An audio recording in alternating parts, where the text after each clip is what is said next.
I'ma make it, got no time to be wasting. I got work to do. Through it up, I'ma make it. All you niggas is hating. Watch me make it through. Through it up, I'ma make it. Got no time to be wasting. I got work to do. Through it up, I'ma make it. All you niggas is hating. Watch me make it through.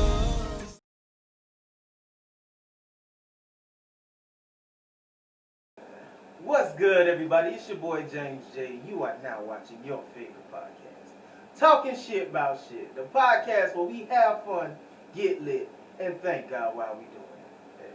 Oh man, we got a very special guest in the building today. We just met, like, personally for the first time today, but just seems like a cool dude, man.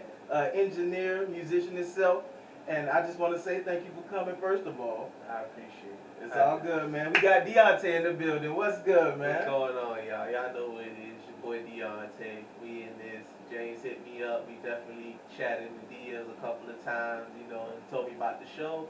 So I definitely decided to come through, and I watched previous episodes, so I already know what I'm going for. views. Try. No, this is real talk, man. Just like, once again, thank you for coming, man. Shoot, like, what you got coming up right about now? Like, what's Right now? Yeah. As far as music-wise, let's see. I'm literally just going to flood the internet with tons and tons and tons and tons of music. I've been holding a lot of music. I've been holding on to a lot of music. I've been going through a lot of stuff. So, you know, it's the whole sad boy thing, you know. True. You know how some people, you just sitting on it, Awesome. and it's sometimes you just gotta let it go. So I'm definitely gonna let it go, give everybody a taste. I just dropped a mixtape on SoundCloud, Dionte. Y'all check that out. Okay. Make sure you write it down so I can put it, because on that one we're gonna actually put put it across the screen. It's gonna actually, got you. Yeah. So I got a bunch of stuff coming out. But as far as that, I got a new gig that I'm working. Been doing a lot more sessions. I am an engineer, so if y'all need that, y'all let your boy know. That's about it? Yeah, about it. Okay, Trying to man. live, Corona. Hey, boy. That's a whole dog within his whole self right there. Is it not? All right, man. We gonna get into this first segment. This is my personal favorite segment. Guess what it's called? The drink of the week. Hey, you know, I got a lot of friends who like the drink of the week. Oh yeah, man. Oh yeah. Like, trust me. Like, if you go back, like with all the episodes, you see like different drinks that I really just like came up with. I be like, I be doing with that. Let's go. All right. Today we have the Gold Rush. Now that consists of course, bourbon. Which we doing bourbon, like, that seems a little weird because usually we doing like vodka, tequila, something in that range, but the bourbon is different. So bourbon, honey, and lemon. Gonna be fire. I'm not gonna say I mixed it up pretty well, but I didn't do a bad job. I ain't saying I do my thing. But Yeah, I do my but I thing. kinda, we gonna pop him open. Oh, yeah, he already mixed up. We had to make sure we sat in the freezer, got nice and cool. Got a little chill on it. Yeah, because we can't have a guest with the hot drink. Like, hot alcohol. Ooh, I like the shot. Oh, thank you. Yeah, we partake in alcohol a little bit more than the average. So we have. You ain't gotta hit the whole shot now. I ain't trying to kill you now. You can make it last throughout the show. That's all on you. What we do? We tap up. Take a sip.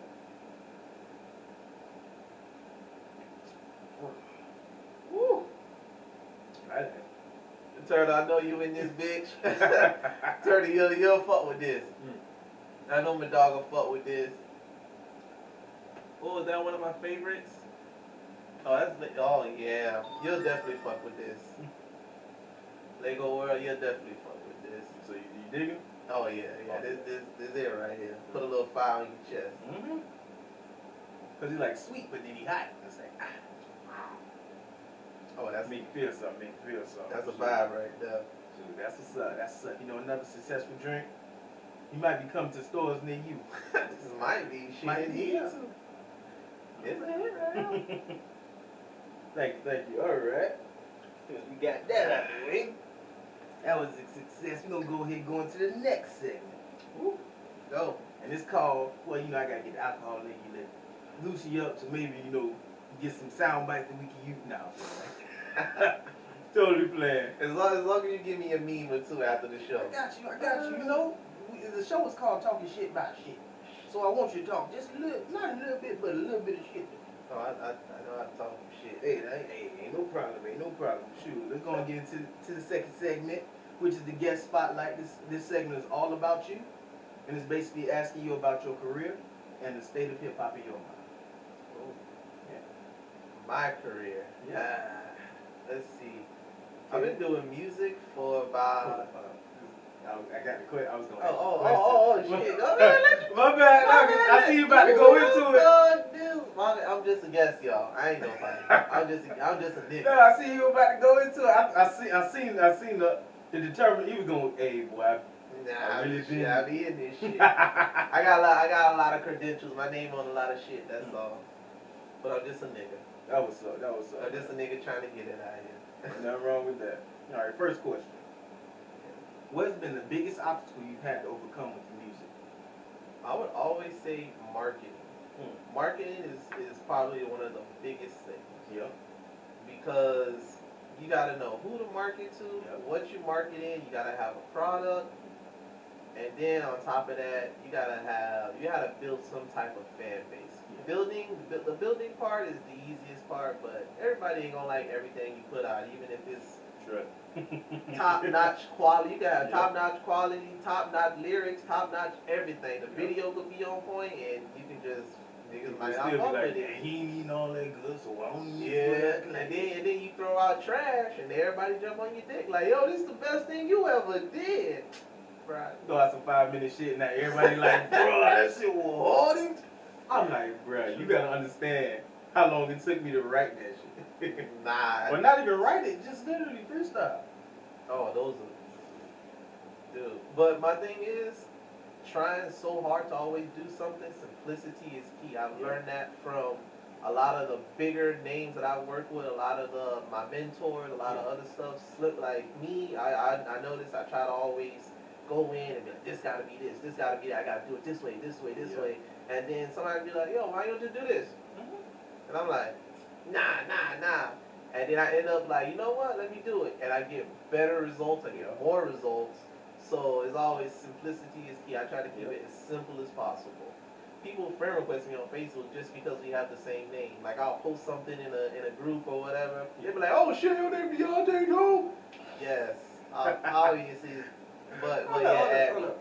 Why they gotta sound like that? He's like, your name Dionte too? Damn. I tend to give people voices for how they look. Right. So like literally, he just looked like that type of person where I'm just like, all right, yeah, bro, that's my name. So he just. Oh man, that was up though, man. Shoot. But, where's the state of hip hop culture in your mind? Is hip hop dead or alive to you? That sounds like a very old headish question. Hip hop definitely not dead.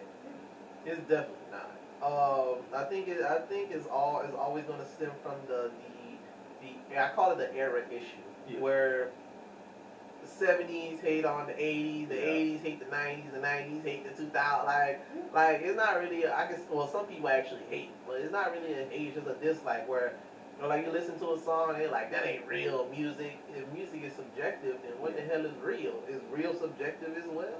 Like, That's what's up. I like what I'm saying? Like for real, like there's like I said, music touches people in a certain way. Yeah. Like when I was in school, listening to like different tracks or whatever, they're talking about how like frequencies work and sound waves, and there may be something in a song that you just can't hear because your sense of hearing may be a little bit lower threshold than a lot of people. So there may be like a bell or a chime or a note that the artist may hit that you may be like, yo, that shit's a bop. And the other person can't hear it. So they're like, nah, that's just not a bop. Like no matter how hard the song may be, how many notes or how well it's composed, the producer made it, the bells, the chimes, the whistles, all of that shit. if you can't hear it or it doesn't resonate with you, then you know people won't consider it a bop. So people are like, oh, that's not real hip hop. That's not really to that person. To person listen who think it's a fucking bop, they feel like they resonating with it. It's relatable. One thing with music, it has to be relatable. The reason we like most music because it's relatable. You may not. I was telling someone it may not be. You may not be rapping or trapping or like how Jeezy. Oh, I got 100 bricks. I'm doing this. Like you may not be trapping 100 bricks and doing all this drug selling, but you feel the hustle. Yeah. You feel the hustle that's coming from, and you on your 9 to 5, you working, you out in the streets, you getting it however way you can, you selling whatever you can. Right. You know, you doing your dollar. You may not be trapping 100 bricks, but you feel that hustle. You like, you could be at the job flipping burgers, nigga at McDonald's like. But that's them bricks right there. Every burger is a brick, nigga. That's his bricks. That's when he flip. He's literally flipping that bitch. Yeah. So, like, you know, when you feel that hustle, that ambition, that relative, that you just gotta get it, that the odds may be against you, blah blah blah, you gonna get it. So you're gonna feel that hustle music, you're gonna feel that trap music, you're gonna feel that shit a lot more here, so it's gonna be a lot more relatable. So that's a lot of things with music. So when people say, oh, it's dead because you don't feel like, oh, doing drugs, doing lean, blah blah blah blah blah blah, and then versus a person who has a lot of issues that may look towards that as a substance or a substance abuse or may feel like, damn, this is the only time I feel alive. So when they hear a person say, oh, you know, I'm smoking to kill the pain because this, that, and the third of my issues, they're probably like, damn, yo, I'm smoking, I'm drinking because I'm having a similar issue or something like that. I can relate to that. So to me, that resonates a lot more with me versus someone just saying, oh, don't do drugs, don't do this, don't do that. Like, I grew up, I was the advocate for don't do drugs back when I grew up. Like, that tiger came into the pep rally. We all know the fucking Dare Tiger or whatever. Yep. And he let that nigga down. He let that nigga down. Like, everybody know about that nigga. So it was like, I was like, I ain't gonna never do drugs. I used to walk around my city, see the fucking crackheads, the fucking drug people, the one fucking dude that's always drinking in front of the corner store. Oh, I'm like, yo, I never do drugs. And then I started going through shit, and the normal shit that I was doing was not helping or compensating or making me feel better. Working extra hours wasn't making me feel better. You know, fucking bitches wasn't making me feel better. This wasn't like, you know, the normal things I do, playing games, easily irritated. Yo, I smoke a joint. Like, it was like, yo, fuck that, I feel better. So, you know, I think hip hop is in a great state for the people who are in it, for the people who are making money, for the artists that are in it. It's in a time where a lot of people need the message that you deliver on your music. They need those lyrics. They need that hurt, that sorrow, that pain. Yeah. When people are singing about, oh, boom, boom, like the people who just sing on auto-tune, they need that one key that you hear when you say, ooh, and they really felt that. They felt that because they feel the pain behind the message of what you're saying, the lyrics. That's what's up, man. Like music does a lot. Music is healing, man. Music is literally everything. Yeah. That's what's up. I like that. That's a good answer. Right, that's a good answer. Wow. All right. What era would you place your music in? 90s baby till I die. But I think being a 90s baby, we came up and seeing everything flourish, seeing everything grow, seeing everything as is. Like, we was around when Metro PCS came out, when cell phones, telephones. We was right when 2 ways was going out and cell phones was coming in. Exactly, like dial-up internet. Yeah. So we've also, and then even growing up and being 20 in the early 30s, we experienced those same issues, problems that the younger generations had. So I would say my music reaches from the 90s until now. I hit good 2 eras. Because there are times where I'm stuck inside of my mind. I can't really focus. I'll be at work or I'm working on something and it's like, yo, I'm dealing with this issue. How I'm going to take care of this? How I'm going to do that? How I'm going to take care of my living? How I'm going to take care of my food? How I'm like, I try not to worry about the next thing. Yeah. because that's what you'll always do. You always worry about the next thing. But the way we are born and live and conditioned is that we have to worry about where our next meal coming from, how we're going to take care of this person, how we're going to support ourselves, what we're going to do in the next 5 years. Like, you literally go to school and they're like, oh, what do you see yourself in 10 years? Nigga, I don't know. Like, hopefully dead. But like, you know, you worry about the next thing, the next, what's going to come next, and instead of worrying about, you know, the present, what's going on now, was like, what do you have going on now? How can you improve that going on now? What can you do to save up money or do this, or what's going to be the now that'll help you in that 10 years later? We always worried about the future, what's going on now, later, but never worried about what's going on now.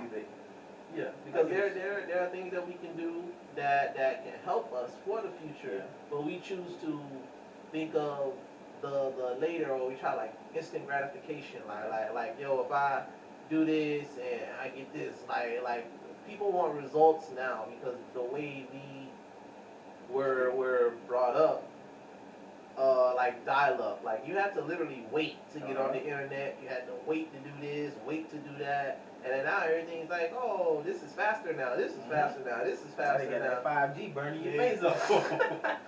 Whole side burn like it's fast though. Yeah, shit, I got what I wanted though.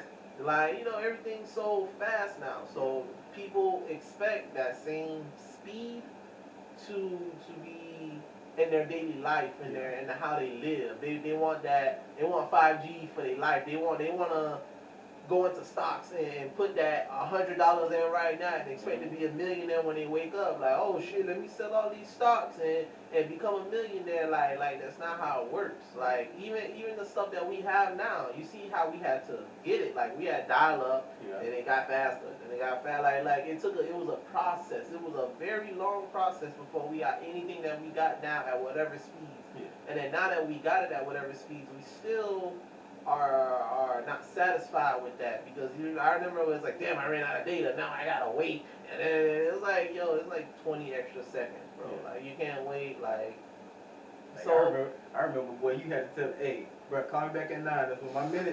Minutes. I remember I told my sister that, and she thought I was lying. Me and my sister 12 years apart. Yeah. So like when she came up, phones was like, I can call what I want, do what I want, blah blah blah, internet search. And I was like, you so lucky. I remember when I had to like wait until a certain time to call somebody back, and then Metro came out, and then like, you had to wait. Why would you have to wait? What if you gotta call somebody now? Oh no, let that internet, let her have to get that internet dial up that. You be like, oh my goodness. I still think of that sound. Yep. When I hear it, like, I'm like, please. Like it was the best but the worst time of my life. Yeah. Because it's like you're trying to get on the internet, and then you have to wait. And then that's when house phones was like a huge thing. Yep. And then my grandma was part of the church, so you know everybody, the people in the church all in the house. Yep. Like.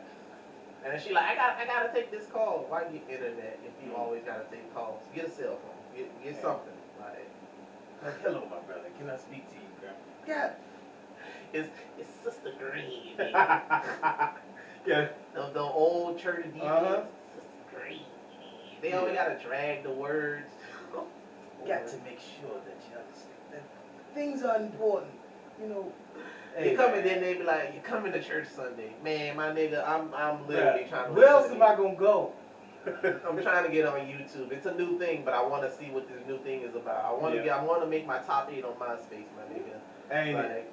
Boy, remember? Do you remember them Fave 5s on T-Mobile? The 5 people that you can do whatever you want with. And it's like, though, you could unlimited text, unlimited call, unlimited whatever, everything. Like, yo, that was a thing. That really was and it was the shit. It was the one shit. Of your at that point in time. Because you're not my favorite 5.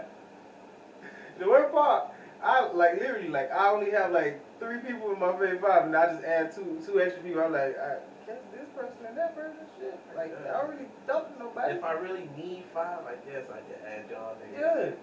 It's like just in case, like, hey, you there? Hey, okay.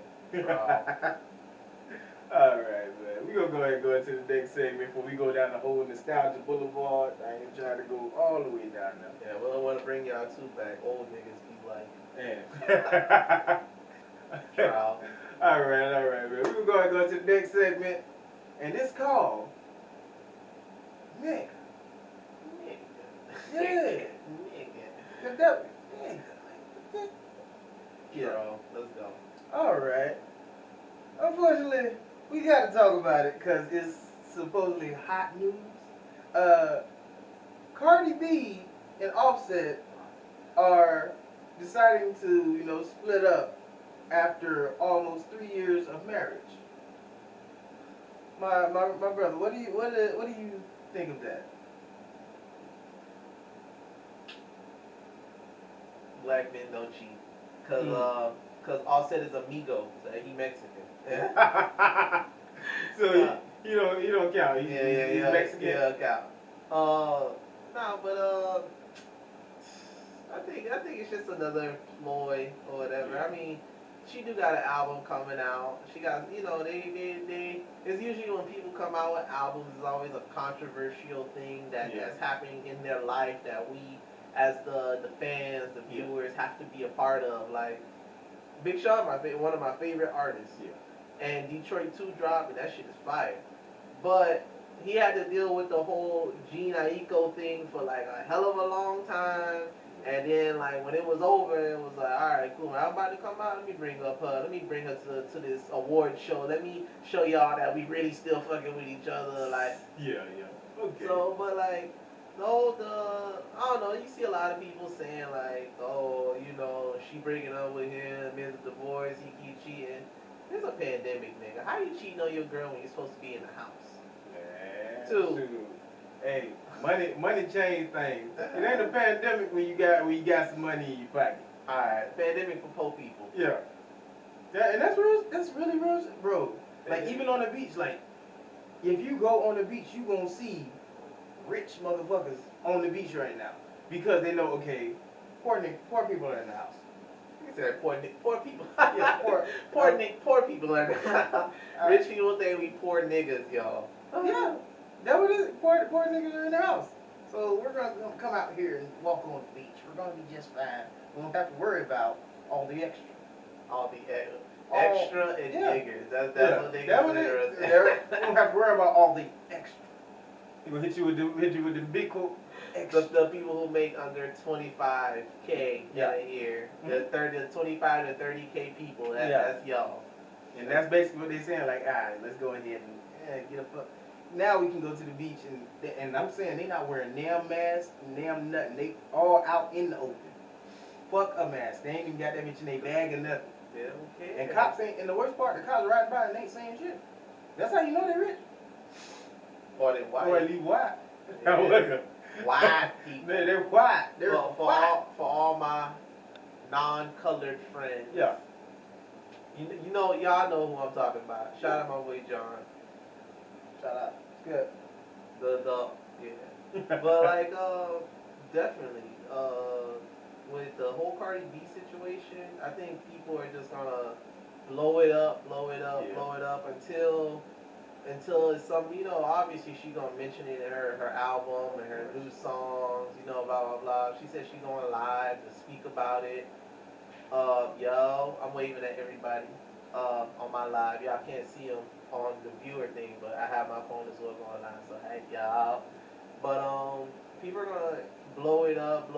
It's always gonna be a thing with media and people because we have a connection to these people because of music, because of how their music made us feel. So when that person is going through something and it's like it's exploded to the media, that is showcased that hey, these motherfuckers got married, these motherfuckers now going through divorce, and now this is the result, and this, that, and the third. Like, what else can you really do but sympathize for the person that you feel the most attachment to in the music? And a lot of things with Cardi B that a lot of women love about Cardi B. So of course they went, oh, Offset is a bad person, blah blah blah blah blah. But Jada Pinkett Smith did the same thing. Yeah, it's an entanglement. Yeah. But you know, Offset do it. He's also now a bad person. Like, if it's bad, then let it be bad for everybody who do it. Right. But if it's only bad when a certain gender or a certain type of person do it, then is it really bad? And with that, we gonna end the segment saying, Yeah. he was right on point too. Hey, that's what's up. Most people they just be like, oh, okay. No, he ended that bit right. That's what's up, bro. I love that shit. All right, man. We're gonna go into the last segment. We're gonna get into this last segment, man. This is a segment that usually brings us back up and leaves us with, some type of, revival. You feel good. Because the spirit sometimes just comes in, my brother. He helps you. He lifts you up when you're feeling down. The gospel. Amen, amen. All right. This segment is called Testimony Time. It's a time where I allow you to tell a story about a time where God just truly showed out in your life. I told my story, but, do you have a story that you could tell us? The time that God really showed up in my life. I would have to say in I'm still alive, shit. That's good enough. because the nigga not supposed to be here. Corona and all this other shit, all this other things and people try to take a nigga out. But I have to say my most recent accomplishments, I would say, I was just really going through a lot of stuff, still going through it, but that's just life. You go through things. Rich people have problems, poor people have problems, middle class have problems, everybody got problems. That's what life is. You go through shit and you make it out. And the people who are the weakest, sometimes they don't make it out or they stay there longer than they need to be. I guess every, seasons, how seasons come and go. Sometimes you got a season where you be in that you sit there and you be in that season a lot longer than you need to be. Sometimes you need to grow and escape that season and go into another level, another thing like video games. You gotta level up to get to the next stage to survive long enough. Even though you level up, the next stage may be harder, but it would have been a lot harder if you would have stayed at that same level. Just going through a lot of stuff. Was doing a lot of engineering, working for a lot of different artists, different names, trying to get credits on things, stuff like that. Recently was just, sitting at home pondering, like I'm trying to find something that's stable, that's gonna help me make another source of income or passive income, something that I can just let sit there and let it do its thing, and it bring me back something. And I recently got into it with another studio that I'm working with now, that they hired me to work on a huge project that's coming up. I can't really say, but they hired me to work on a huge project that's coming up. So for me to even meet these people, I had to be in a connection. I had to be at a place. I had to be at a time. I had to build an established relationship. I got the gig from one of my closest friends, and he like, hey, yo, they looking for an engineer. They need this. They need that. Boom. He sent me the IG story. Boom. I replied, and they like, yo, hey, da da da da da. And then what it was as soon as I replied back and said, hey, I see you looking for an engineer, they had already knew about me, and they were already saying like, hey, I've seen your work already, I've heard your work already. Can you come in at such and such time and check everything out? We want to see, how you work, well, you da da da. So I came in that day, sat there for about 4 or 5 hours, chopped it up with these people. And sure enough, I was at the top of their list for people that they wanted to keep on. So thanks to me being in that position at that time, with having that relationship with that close friend, all of those things aligned for me to get in that position where I wanted to be in. So it was always me looking for something I was asking for it, you know, manifesting it. Right. I was asking to be in this position that I normally couldn't get to myself, that I needed an extra push, an extra reach. Sometimes we think that we can do everything ourselves, like we can do this ourselves. We're trying to be a one-stop shop, and not realizing one-stop shops get help from different other brands, different other people, different every other thing. So you can't be that one-stop shop without having a backing behind you. Right.